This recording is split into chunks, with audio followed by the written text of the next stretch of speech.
सच्चिदानन्दरूपाय विश्वोत्पत्त्यादिहेतवे तापत्रयविनाशाय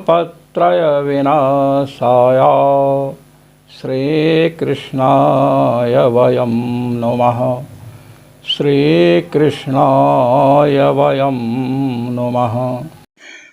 आज हम आपके समक्ष व्हाट्सएप के द्वारा प्राप्त एक महात्मा के भगवान श्री कृष्ण विषयक आपत्तिजनक कथन का निराकरण करने के लिए आए हैं। देखिए, ये महानुभाव कहते हैं, कोई नहीं सका है। वो साला कला कतार लेकर बेवकूफ आया था, वो अपने घर को तो सुधार नहीं सका, दुनिया क्या सुधारेगा। तुम गुजराती लोग नाराज मत हो जाना कि हमारे द्वारिकाधीश को गाली दे रहा है, बेवकूफ कह रहा है। लक्षण प्रमाणाभ्याम वस्तु सिद्धि न खलु कथन मात्रेण अद्वैत वीति पतकई उपास्या। बताओ, परित्राणाय साधु नाम प्रतिज्ञा है इस बेवकूफ की कि नहीं है? और उनके ग्रैंड चिल्ड्रन साधुओं के साथ क्या व्यवहार करते हैं? इसके बेटा होगा कि बेटी होगी, कपड़ा बांध के। ये परित्राणाय साधु नाम का संकल्प लेने वाले के खास ग्रैंड चिल्ड्रन कर रहे हैं। हुआ सक्सेसफुल? विनाशाय च दुष्कृताम, गए तीर्थ यात्रा करने के लिए, वहां शराब पी रहे हैं, जुआ खेल रहे हैं। प्रभास क्षेत्र में धुआं की शराब की दुकान कहां है? कहां से गई थी शराब? ક્યાંથી ગઈ બોલો? યાત્રા કરવા માટે જાય છે और साथ में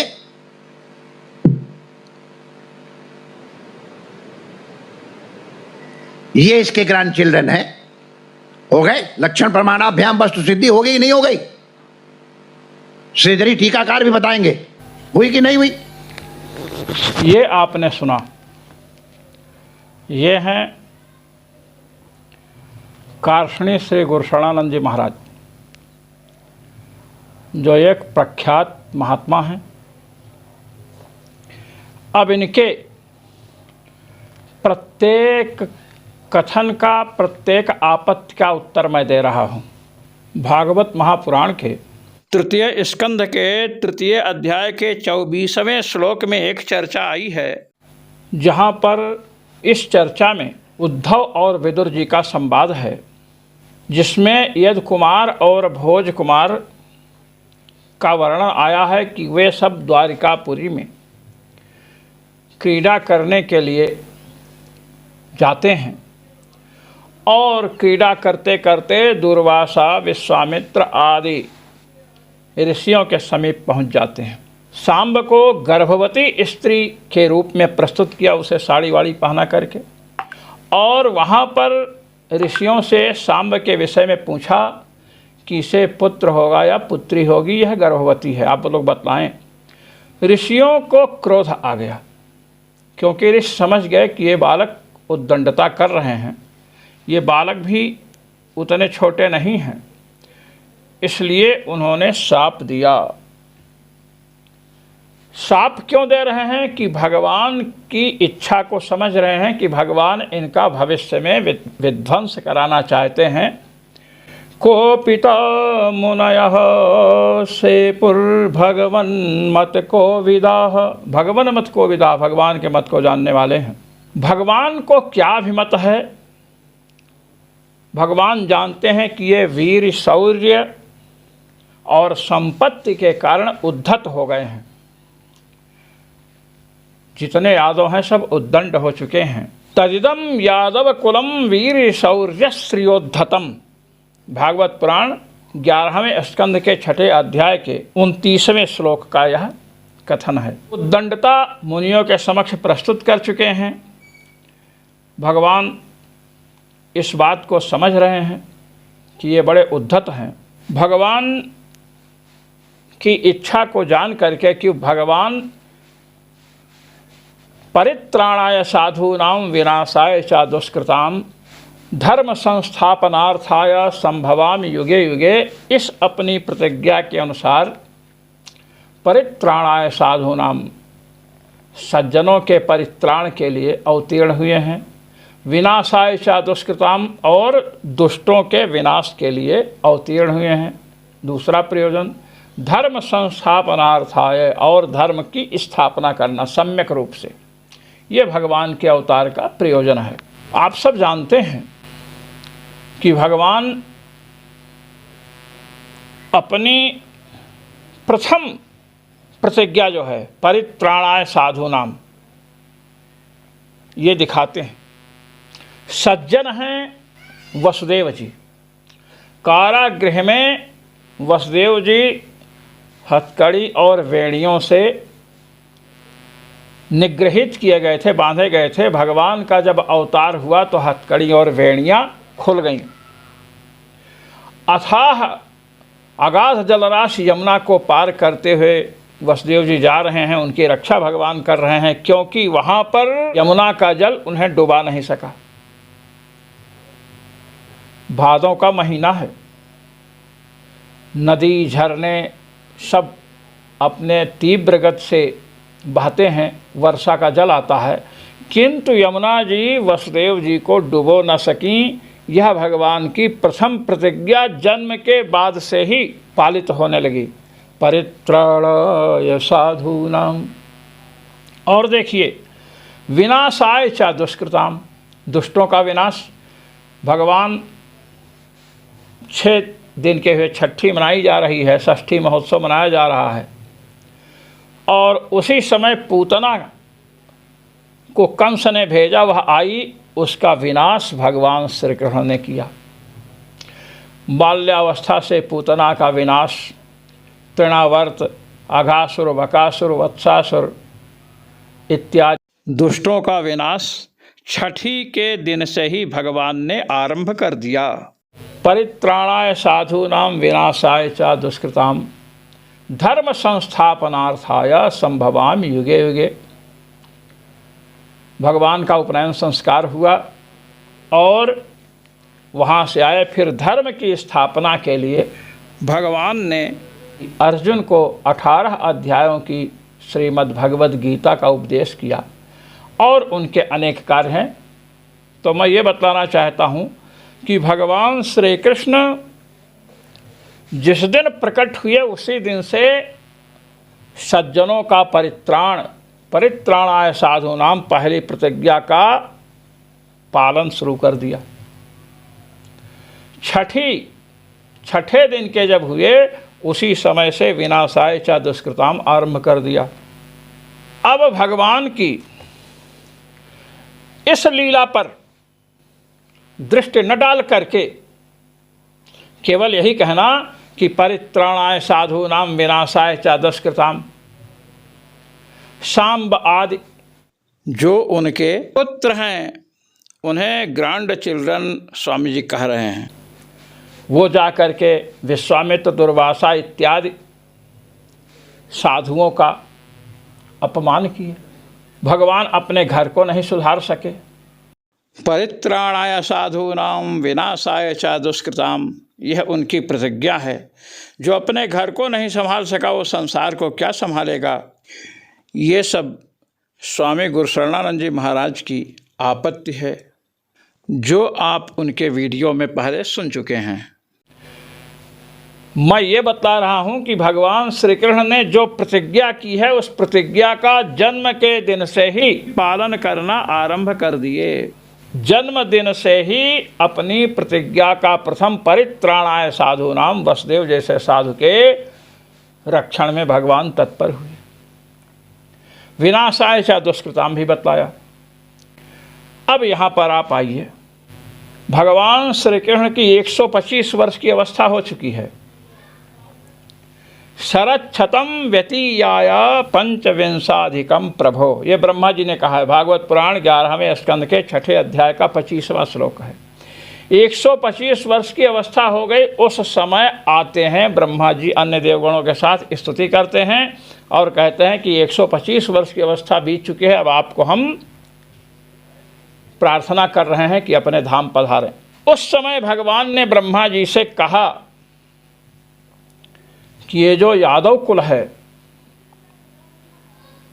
ये वीर्य, शौर्य और संपत्ति के कारण उद्धत हो चुका है।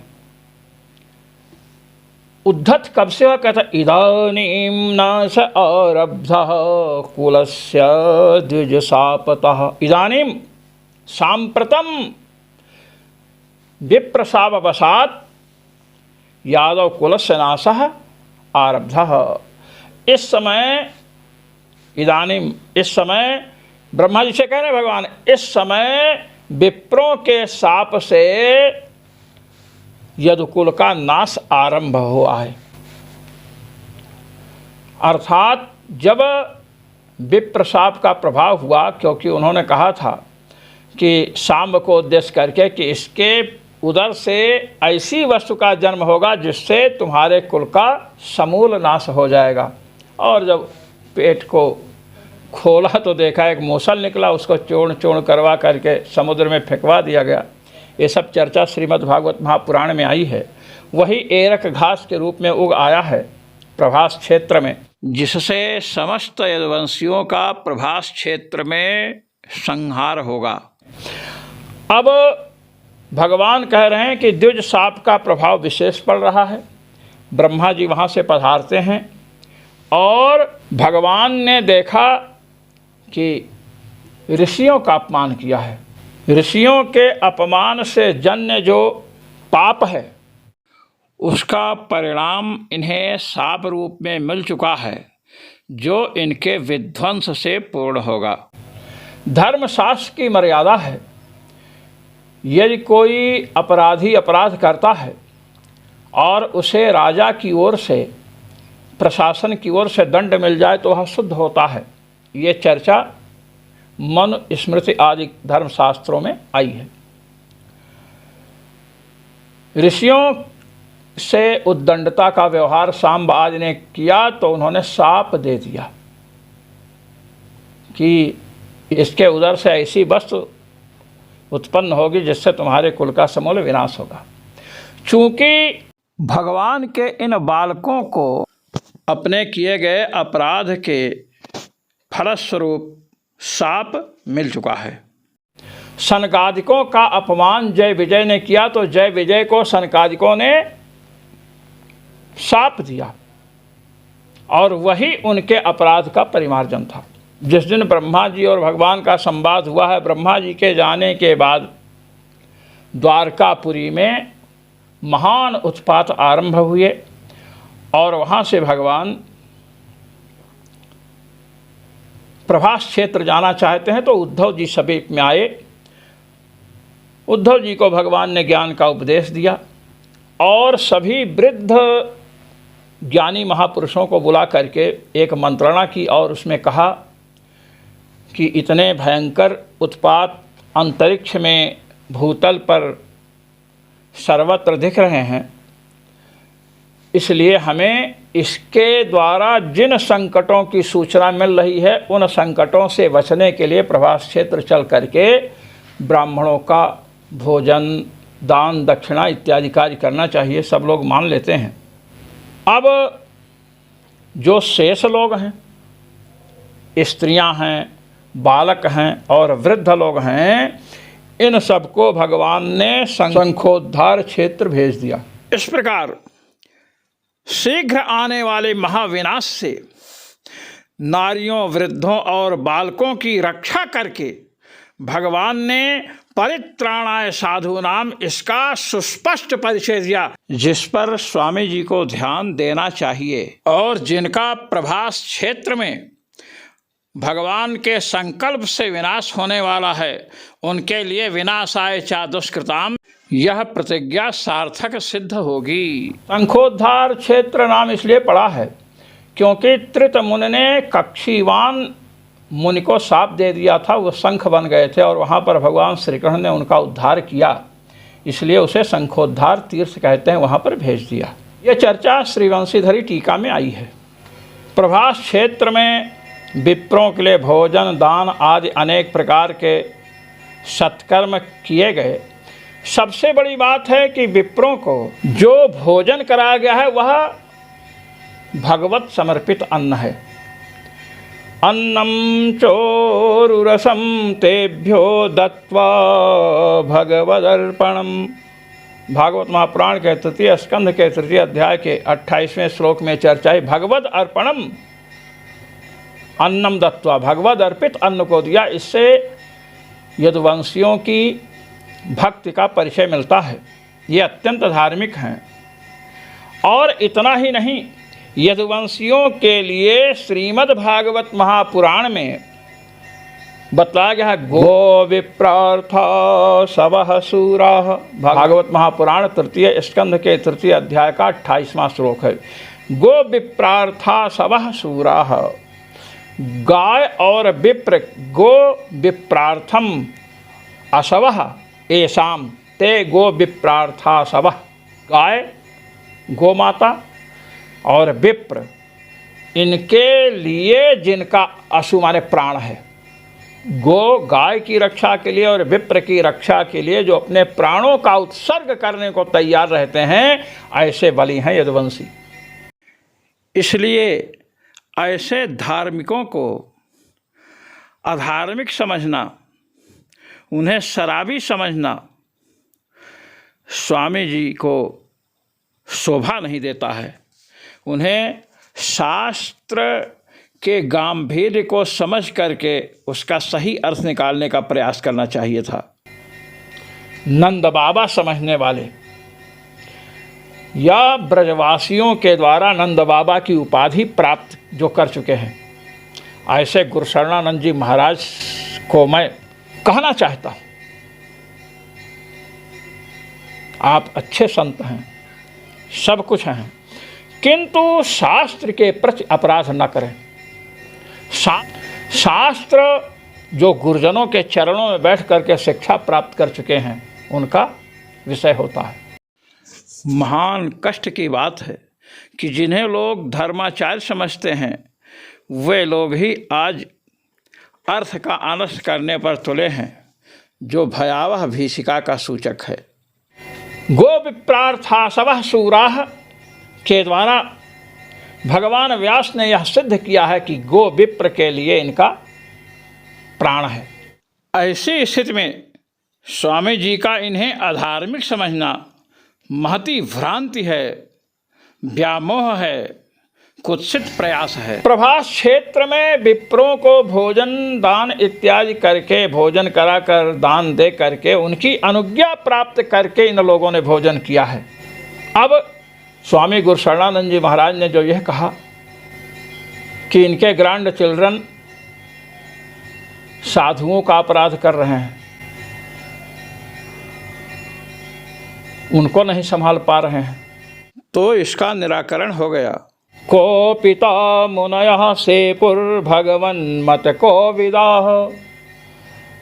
भगवान के अभिमत को, अर्थात इनका नाश करने की इच्छा भगवान की है, ऐसा समझ करके सेपुः शाप दिया। भगवान की जो अभिलाषा है उसमें अपनी अभिलाषा को मिला दिया, जिससे इनका विनाश हो जाए। विनाशाय च दुष्कृताम, इस भगवान की प्रतिज्ञा को लेकर के स्वामी जी ने जो अपनी मिथ्या धारणा बना रखी है, उसका उत्तर सुने। यदुवंशी बालकों का जो ऋषियों के प्रति अपराध हुआ, उस अपराध का परिणाम उन्हें शाप के रूप में मिला। इस दुष्कृत का परिणाम है कि श्री द्वारकापुरी में महान उत्पात हो रहे हैं। चूँकि ये दुष्कृत किए हैं, इसलिए दुष्ट हैं, इसलिए इनके विनाश के लिए भगवान प्रभास क्षेत्र को ले गए, क्योंकि विप्र शाप को भगवान सत्य सिद्ध करेंगे। मुकुत न भये हते भगवान, तेन जन्म द्विज बचन प्रवान। जय विजय को शाप दिया सनकादिकों ने, तो जय विजय हिरण्यकश्यप हिरण्याक्ष बने। भगवान के हाथों मृत्यु हुई, किंतु मुक्त नहीं हुए। भगवान के हाथ में, भगवान के कर कमल में मुक्ति जनन सामर्थ्य को बाधित कर दिया महापुरुषों ने। फिर रावण कुंभकर्ण बने, फिर भगवान के हाथों मारे गए, फिर भी मुक्त नहीं हुए। फिर शिशुपाल और दंतवक्त्र बने, और उस समय भगवान ने मारा तो मुक्त हुए।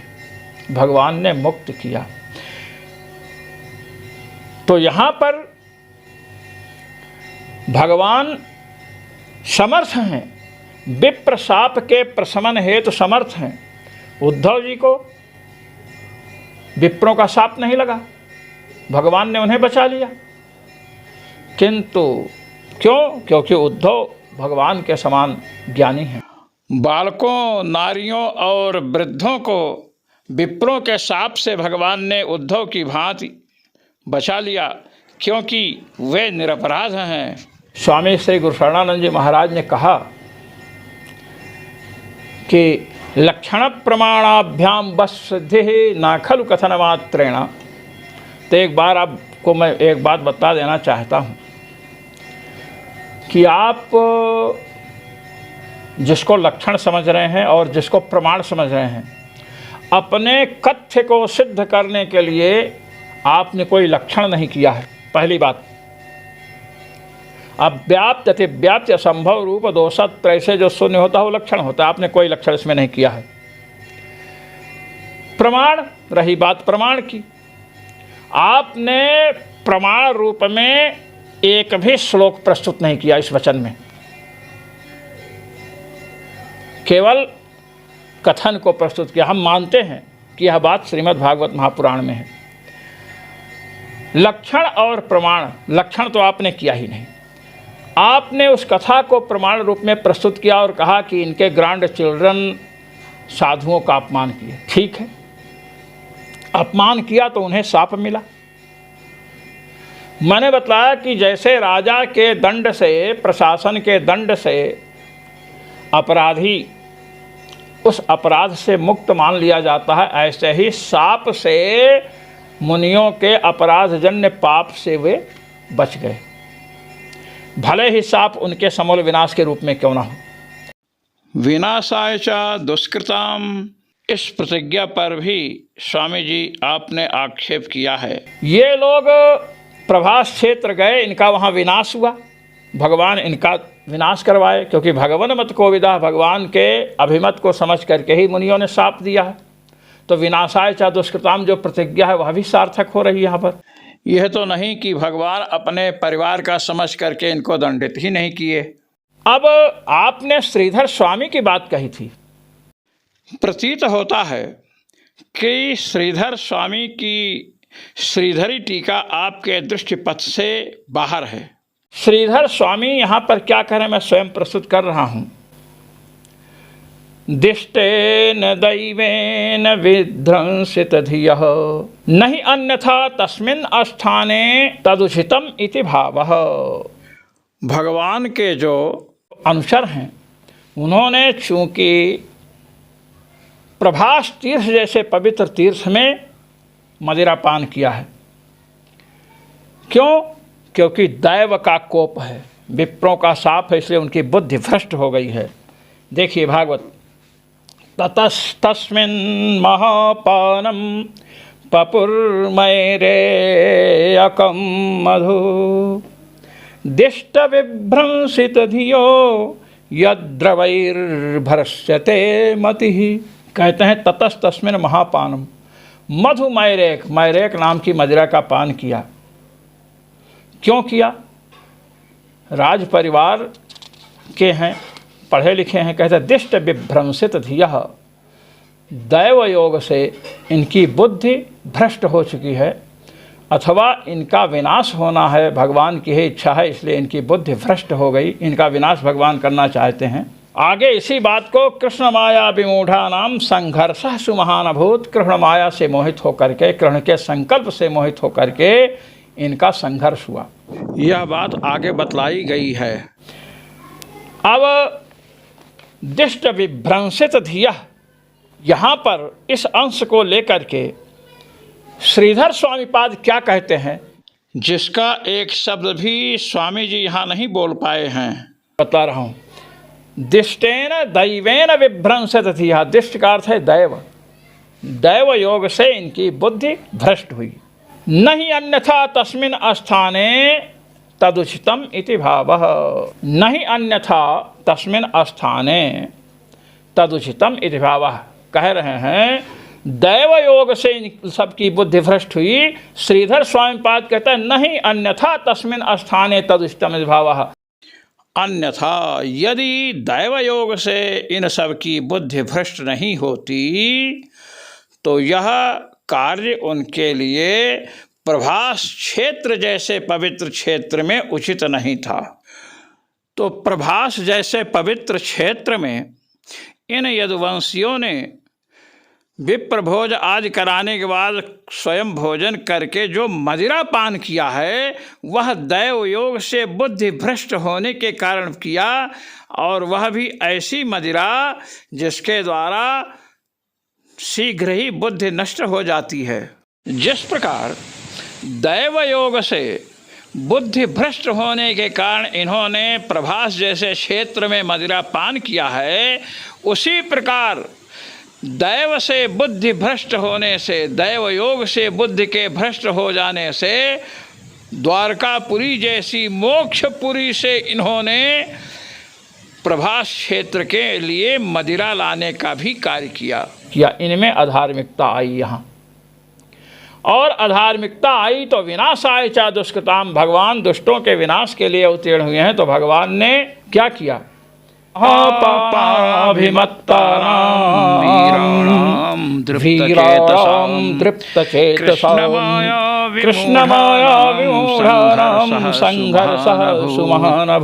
भागवत महापुराण के 11वें स्कंध के 3 अध्याय का 13वां श्लोक है। कृष्ण माया विमूढ़ा नाम, भगवान की माया से मोहित हो गए, भगवान के संकल्प से विमूढ़ हो गए, और महाराज परस्पर संग्राम हुआ।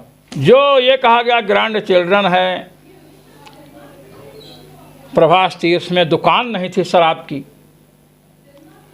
और वहाँ पर ये घर से ही बोतल बंद करके ले गए थे। स्वामी जी ने कहा मैं इस पर आपको कहना चाहता हूँ कि इससे आप ये सिद्ध करना चाहते हैं कि ये लोग प्रभास क्षेत्र से बाहर शराब पीते थे इसलिए साथ में लाए। मैं आपसे एक बात कहना चाहता हूँ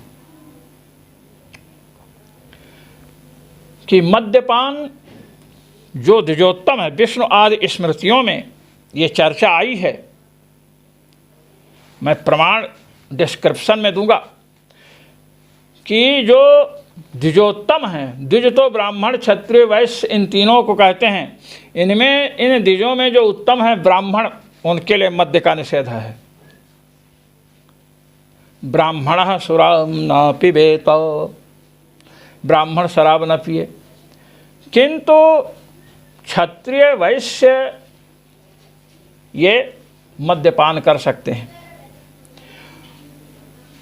श्रीमद् वाल्मीकि रामायण जो आदि काव्य है उसके उत्तर कांड में एक चर्चा आई है कि भगवान श्री राम अशोक वनिका जो श्री अयोध्या जी में है वहाँ पर गए और श्री जानकी जी पास में विराजमान हैं। तो भगवान श्री राम ने मैरेयक मधु को, मैरेयक मदिरा को लेकर के अपने हाथ से उन्हें पान कराया। देखिए, सीता मदाय हस्तेना मधुमैरेयकं शुचि पाययामास काकुत्स्थः सचीमिव पुरंदरः। जैसे देवराजेंद्र सची को, अपनी पत्नी को मद्यपान कराते हैं, ऐसे भगवान श्री राम ने श्री जानकी जी को मधुमैरेयक, मैरेयक मधु, मधु माने मध्य, मैरेयक मध्य का पान कराया। यहाँ विशेषण दिया गया है शुचि, वो पवित्र है। उत्तरकांड के 42वें सर्ग का 18वां और 19वें श्लोक का यह अंश है। यदि राजवंशियों के लिए मदिरा निषिद्ध होती तो भगवान श्री राम जो मर्यादा पुरुषोत्तम है वे श्री जानकी जी को मद्यपान क्यों कराते?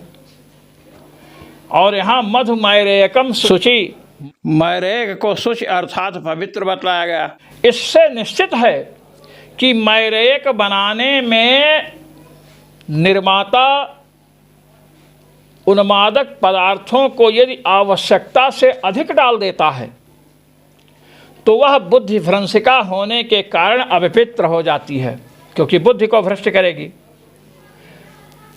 ऐसी ही मदिरा का पान यदुवंशियों ने किया है, क्योंकि यद्रवैर भ्रष्यते मति, इससे मति भ्रष्ट हो जाती है।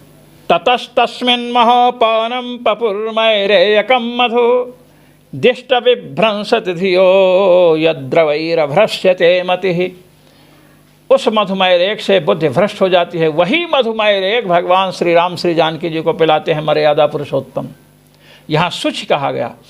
तो किसी वस्तु में जब तामसी वस्तुओं का सम्मिश्रण अधिक हो जाता है तो वह धर्मशास्त्र की दृष्टि अपवित्र हो जाती है। लहसुन प्याज को इसीलिए तो लोग अपवित्र मानते हैं, तामसी मानते हैं। अस्तु, मद्य के अनेक भेद हैं। एक तीर्थ टीकाकार हैं जिनका उल्लेख श्री वंशीधर जी ने किया है अपनी वंशीधरी टीका में। वे कह रहे हैं कि कदम्ब रस से बनाई गई मैरेयक स्वादिष्ट होती है और इसका पान करने से बुद्धि भ्रष्ट हो जाती है। देखिए, कदम्ब रस संभूता मदिरा सुरसा भवेत् शैव मैरेयकं प्रोक्तम यद्रवैर्भ्रश्यते मतिः। भागवत महापुराण के 11वें स्कंध के 30वें अध्याय के 12वें श्लोक में श्री वंशीधर जी महाराज ने ये श्लोक उद्धृत किया है। कदम्ब रस से बनी हुई मदिरा सुंदर रस वाली होती है, सुरसा भवेत सुंदर रस वाली होती है, अथवा सुरसा अर्थात जिसे सुरसा हनुमान जी को खा जाना चाहती थी, ऐसे ही यह पान करने वाले को खा जाती है, खा जाने की इच्छा रखती है। यदुवंशी आदि भगवान के अनुचर हैं। राज परिवार में अनिषिद्ध मदिरा का पान करने से अधार्मिक नहीं हो सकते हैं। यदि वे अधार्मिक हैं तो भगवान राम और जानकी जी सब अधार्मिक होंगे। आज भी आर्मी में मदिरा देते हैं लिमिट में, सीमित मात्रा में, उससे उनकी थकान उतरती है, स्फूर्ति रहती है। और वही मधुशाला में जाकर के एक व्यक्ति ढकाढक जब चढ़ाता है तो इधर उधर घूमते हैं, गाली गलौज करता है, किसी गड्ढे में पड़ा रहता है, अपनी संपत्ति को बेच देता है। तो जिन लोगों ने प्रभास क्षेत्र में भगवान की आज्ञा मान करके उत्तम भक्ति से दान इत्यादि किया है, उन्हें अधार्मिक नहीं कहा जा सकता है। देखिए इन्होंने कितनी श्रद्धा से किया है।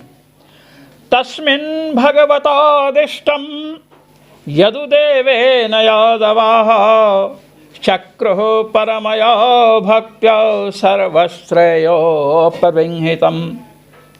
11वें स्कंध के 30वें अध्याय का यह 11वां श्लोक है।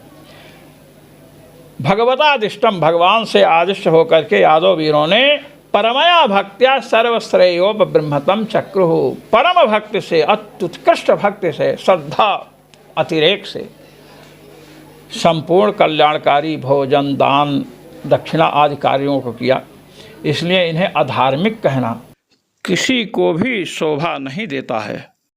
इनमें जो कुछ अंश में अधार्मिकता आई है, मुनियों का अपमान, उद्दंडता का व्यवहार है कि इसका लड़का होगा कि लड़की, उस उद्दंडता रूपी उद्दंडता से जन्य जो पाप है उसका प्रमार्जन शाप से। विनाशाय च दुष्कृताम, दुष्टों के विनाश के लिए भगवान अवतीर्ण हुए हैं, अनेक दुष्टों का विनाश किए। आज अपने बंधु बांधव भी दुष्टता पर उतर आए हैं तो भगवान ने प्रभास क्षेत्र में ले जा करके इनका भी विनाश किया। इसलिए यह कहना कि अपने ग्रैंड चिल्ड्रन को नहीं संभाल पाए, ये सबसे बड़ी शास्त्रानभिज्ञता है।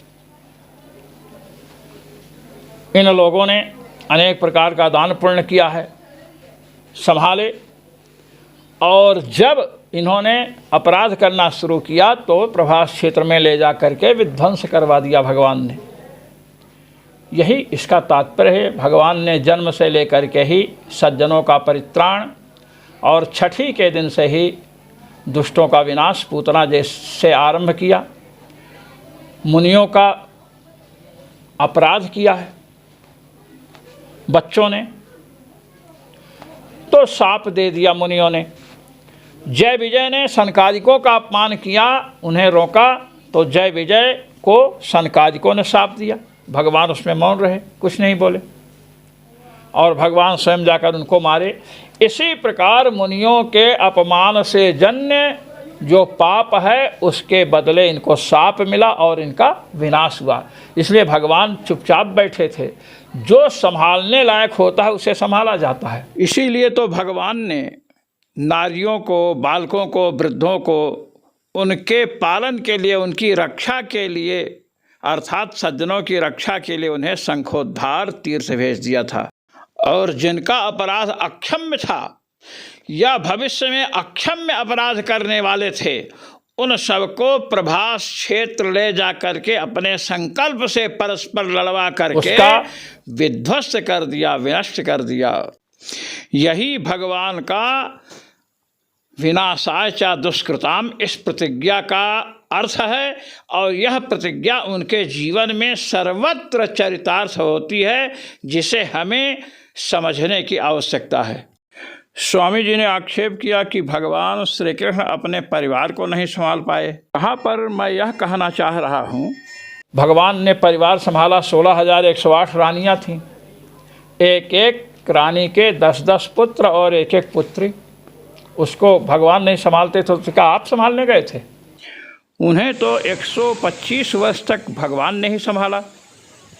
और जब लोगों में उद्दंडता बढ़ गई, ऋषियों का अपमान किया, तो भगवान ने बालक, वृद्ध और नारियों को शंखोद्धार तीर से भेज करके उनकी रक्षा की। और जो अक्षम्य अपराधी थे, जो भविष्य में अक्षम्य अपराध करने वाले थे, उन सभी को प्रभास क्षेत्र में ले जा करके विनष्ट करवा दिया। यह भगवान की विनाशाय च दुष्कृताम प्रतिज्ञा की सार्थकता थी। इसलिए परित्राणाय साधूनाम, जब तक साधुता है, सज्जनता है, तब तक भगवान रक्षण करते हैं, संरक्षण देते हैं। और विनाशाय च दुष्कृताम, जब दुष्ट हो जाता है व्यक्ति तो उसका विनाश करते हैं। बहुत कृपा हुई तो किसी के द्वारा जो है अपराध क्षम्य है तो दूसरों से उपदेश करा करके उसे सन्मार्ग पर लगाते हैं, किंतु जब आसुर भाव हो जाता है तो उसे समाप्त कर देते हैं। इसलिए लक्षण प्रमाणाभ्याम वस्तु सिद्धि नाखल कथन मात्रेण, ये जो पंक्ति आपके द्वारा कही गई, लक्षण की तो कोई बात ही नहीं, यही प्रमाण मैंने प्रस्तुत किया कि भगवान परित्राणाय साधूनाम, सज्जनों की रक्षा के लिए अवतीर्ण हुए। वसुदेव जी की रक्षा यमुना जी के द्वारा हुई, हाथ से हथकड़ी, पैर से बेड़ी कट गई, ये रक्षण है। विनाशाय च दुष्कृताम, दुष्टों का विनाश पूतना वध से ही आरंभ हो गया। अपने परिवार वालों ने भी दुष्टता की तो उनका भी विनाश कर दिया। इसलिए भगवान अपने प्रतिज्ञा में पूर्ण खरे उतर रहे हैं। देखना आपको है, हमको है कि हम आप खरे उतर रहे हैं कि नहीं। हमें शास्त्रों पर आक्षेप नहीं करना चाहिए। शास्त्रों पर जहाँ आक्षेप करेंगे वहाँ हम आपके सम्मुख प्रस्तुत रहेंगे। जय श्री कृष्ण।